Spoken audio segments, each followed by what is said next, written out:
One tiny island controls the world. Not through armies. Not through oil. Through something smaller than your fingernail, and somehow more powerful than both. Taiwan is roughly the size of Maryland or Belgium. You could drive across it in a few hours if traffic cooperated, which it famously does not. On a world map, it's a smudge. Easy to miss. Impossible to ignore once you know what it makes.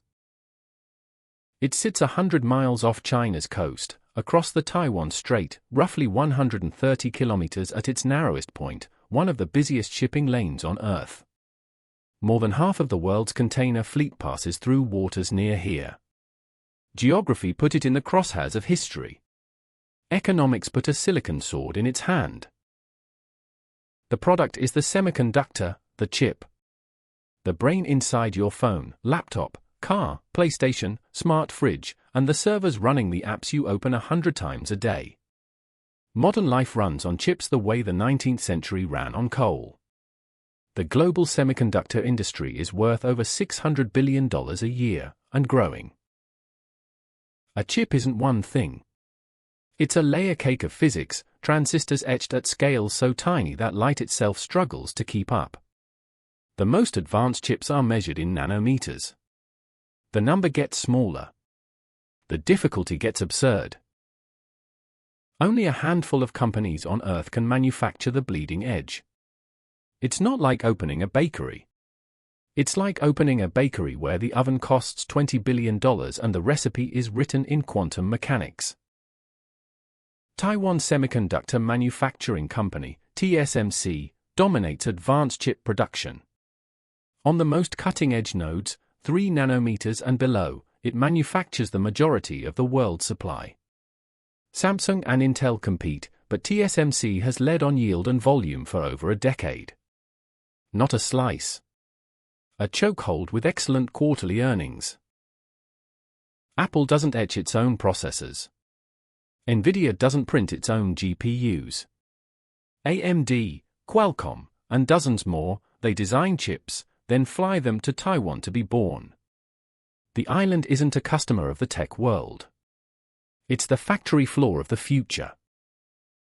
That creates a single point of failure the size of a rice grain and the importance of a continent. If advanced Taiwanese fabs went dark tomorrow, the global tech supply chain wouldn't stumble. It would faceplant hard enough to bruise every economy on Earth. The 2020 chip shortage showed a preview. Automakers paused assembly lines over parts that cost dollars, not thousands.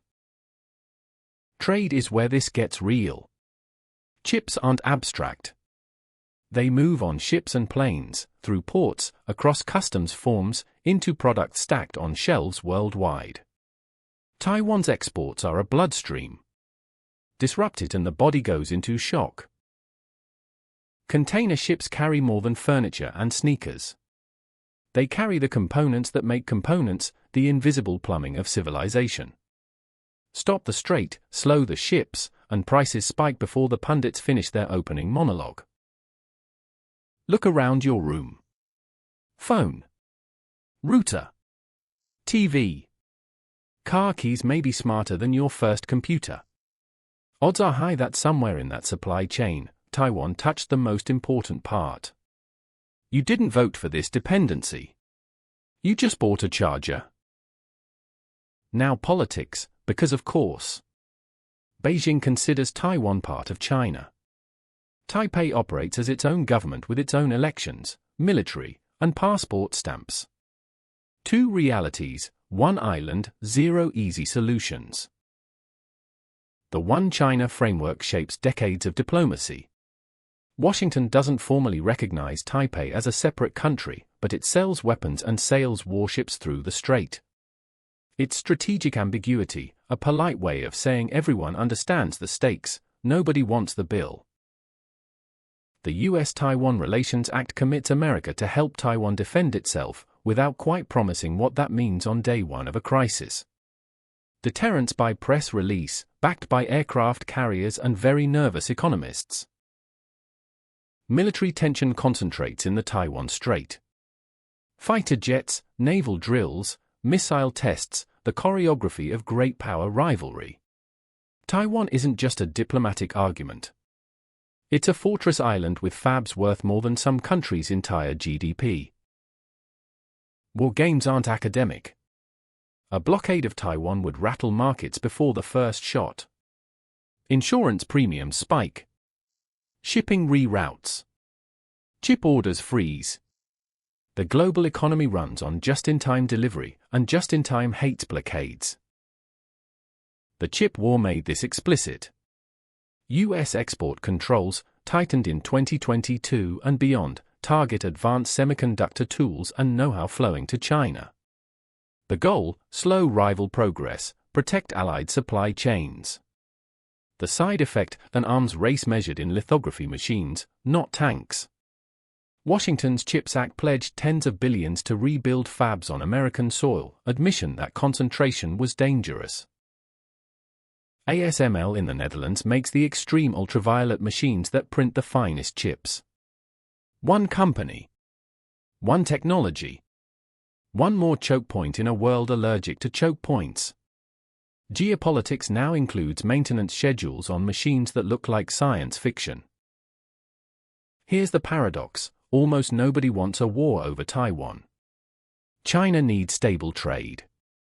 America needs functioning supply chains.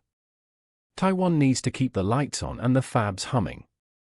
Peace is boring. Peace is also profitable. Call it economic mutually assured destruction. Attack the island and you crater the chip supply. Sanctions and decoupling hurt everyone, including the country doing the squeezing. The world built a system where the most dangerous move might be pulling the plug.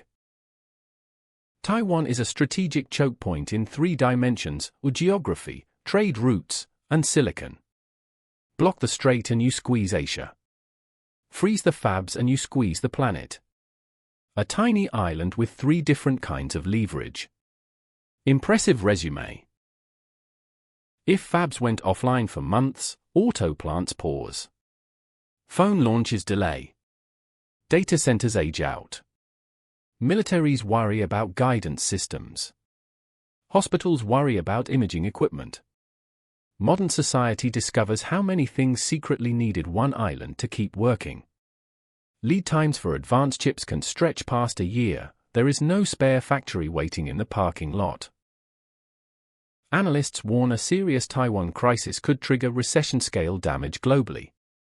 Not a local headline. A worldwide shortage with waiting lists for everything smart. The 21st century has a single point of failure: wearing hiking boots. That's why world leaders fly to Taipei, call TSMC bosses, and draft chip acts in a panic. Taiwan isn't famous because it's large.